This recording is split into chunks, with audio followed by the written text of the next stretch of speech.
양천구 시설관리공단 이사장의 성매매 알선 전과가 드러나 비난의 목소리가 높아지고 있습니다. 이런 가운데 임명권자인 구청장을 상대로 주민 소환을 통해 책임을 물어야 한다는 주장이 제기됐습니다.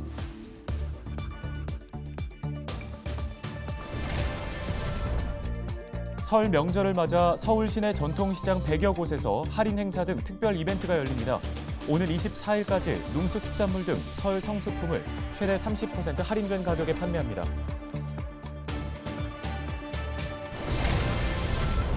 은평구가 오는 3월 문을 여는 청소년 마음건강센터의 명칭을 공모합니다. 청소년 마음건강센터는 청소년들의 정서적 어려움을 해소하기 위한 다양한 심리지원 서비스를 제공합니다.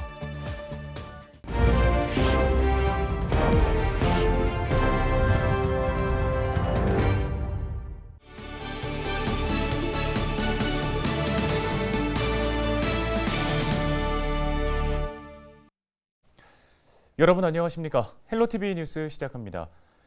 지난해 11월 양천구 시설관리공단 이사장 자리에 성매매 알선 관련 전과자가 임명된 이후 지역에서는 부적절한 인사라는 지적이 잇따랐습니다. 일부 주민들이 임명 철회를 요구하는 1인 시위를 벌이는가 하면 시민단체는 성명서를 발표하기도 했는데요. 양천구가 절차상 문제가 없다는 입장을 고수하자 지역사회에서는 구청장을 주민 소환해야 한다는 이야기까지 나오고 있습니다. 김진재 기자의 보도입니다.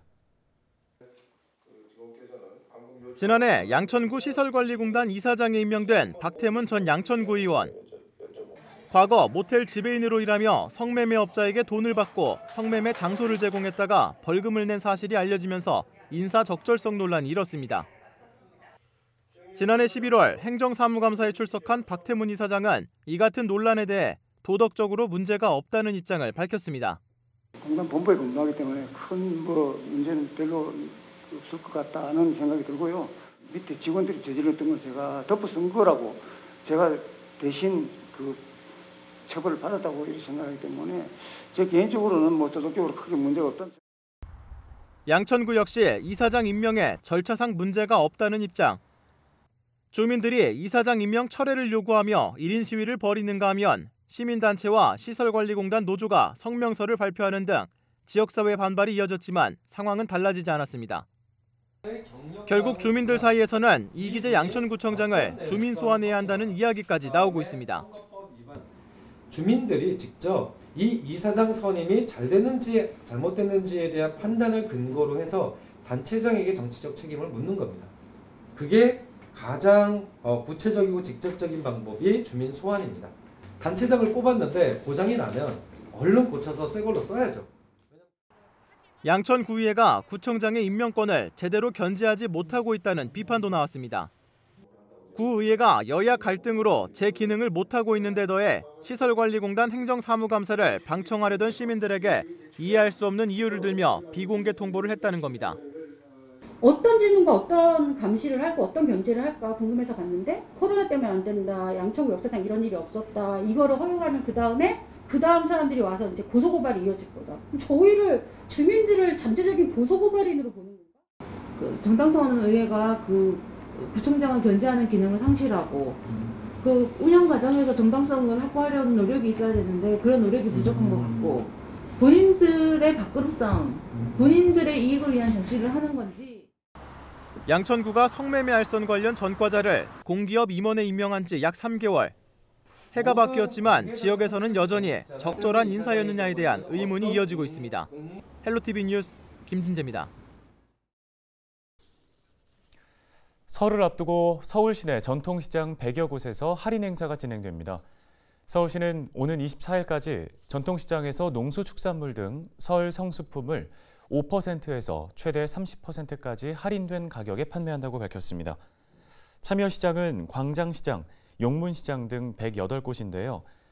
시장별로 구매 금액에 맞춰 사은품을 증정하거나 가족 체험 행사를 진행하는 등 설 명절 특별 이벤트도 개최합니다. 은평구가 오는 3월 개소 예정인 청소년 마음건강센터의 명칭을 공모합니다. 공모에는 은평 주민 누구나 참여할 수 있는데요. 오는 29일까지 은평구청 홈페이지에서 신청서를 내려받아 제출하면 됩니다. 청소년 마음건강센터는 청소년들에게 전문적이고 체계적인 심리지원 서비스를 제공합니다.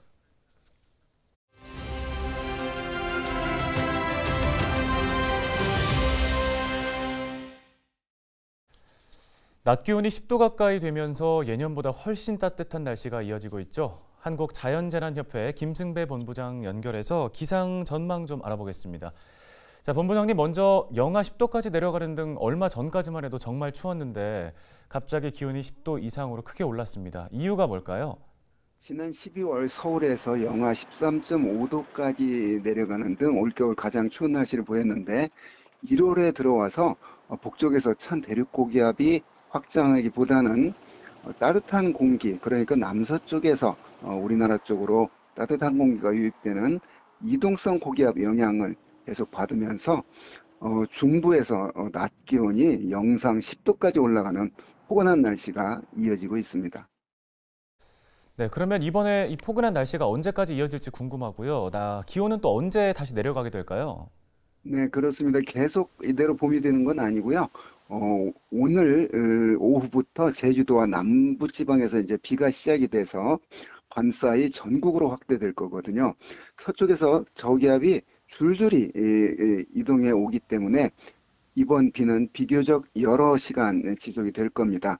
15일까지 지속될 것으로 보이는데 이 비가 그치고 나면 16일부터 서울 아침 최저 영하 5도까지 떨어지는 그 정도 수준의 추위가 찾아올 겁니다.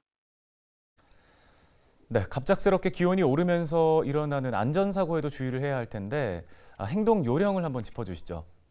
네, 기온이 일시 오르면서 그동안 겨우내 얼었던 부분들 또 그 지난 12월에 내린 눈이 쌓여 있다가 녹았거든요. 그런데 밤에는 아무리 포근하다 하더라도 밤 기온은 그 0도 안팎까지 떨어지기 때문에 빙판길을 특히 조심해야 됩니다. 네, 알겠습니다. 도움 말씀 여기까지 듣겠습니다. 한국자연재난협회 김승배 본부장이었습니다.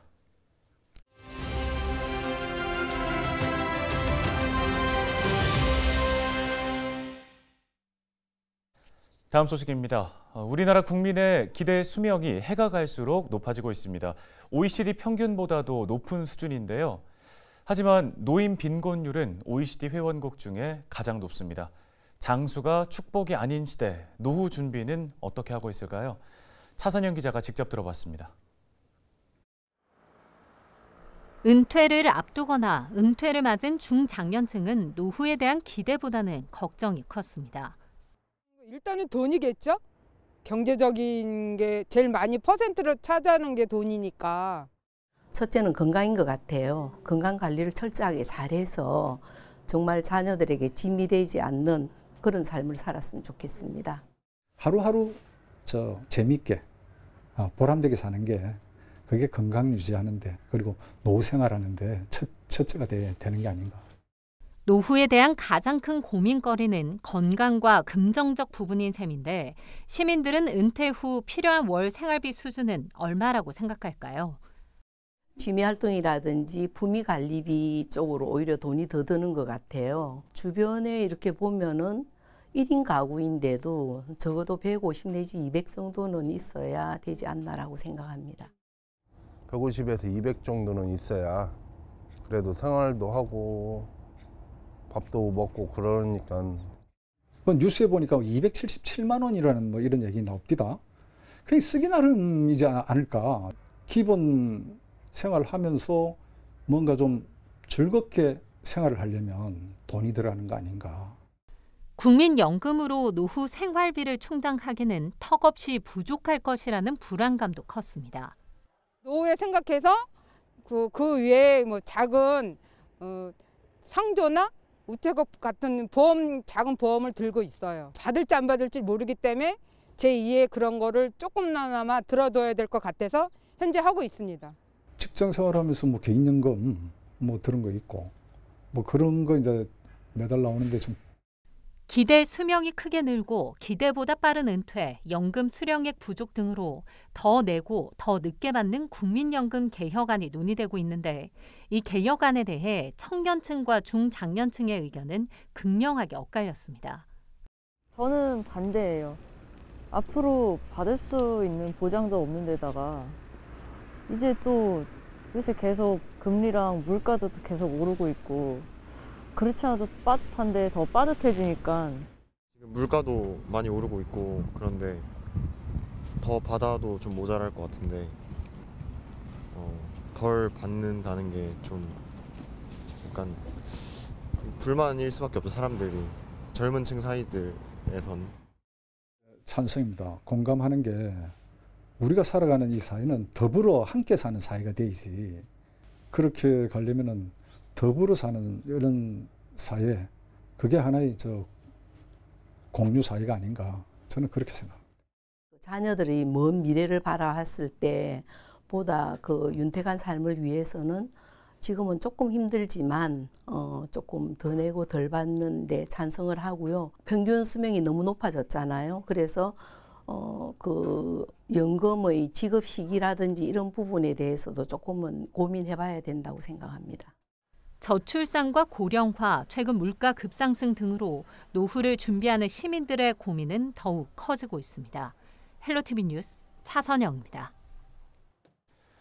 서울시가 저신용자들을 대상으로 한 고금리 불법 대출에 대한 집중 단속에 나섭니다. 단속 대상은 연 이자율 20%를 넘는 고금리 대출과 미등록 업체 등의 불법 전단지 광고, 거래 수수료 불법 수취 등입니다. 특히 시는 설을 앞두고 전통시장이나 영세 자영업자를 대상으로 한 불법 대출 행위가 기승을 부릴 것으로 보고 집중 단속에 나설 방침입니다. 뉴스 마칩니다. 함께해 주신 여러분 고맙습니다.